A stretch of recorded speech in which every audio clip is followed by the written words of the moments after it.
সাহাবায়ে কেরামের সমালোচনা করা হারাম। যে ইলমে আকাইদের সিদ্ধান্তকৃত বিষয়, সাহাবায়ে কেরামের সমালোচনা করা হারাম। তিরমিজি শরীফের বর্ণিত এক হাদিসে রাসূল করিম সাল্লাল্লাহু আলাইহি ওয়াসাল্লাম বলেন, ইযা রাআইতুমুল্লাযীনা ইয়াসুব্বুনা আসহাবী ফাকুলু লানাতুল্লাহি আলা শাররিকুম।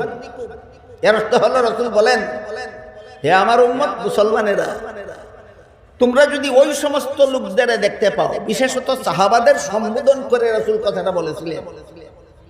আল্লাহ রাসূল তার সাহাবাদের সম্বোধন করে বলেছিলেন, তোমরা যখন ওই সমস্ত লোকদের দেখতে পাবে যারা আমার সাহাবাদের সমালোচনা করে, তাদেরকে বলে দিও আমার সাহাবা সমালোচকদের উপর আল্লাহর লানত। সাহাবা সমালোচকদের উপর আল্লাহর লানত।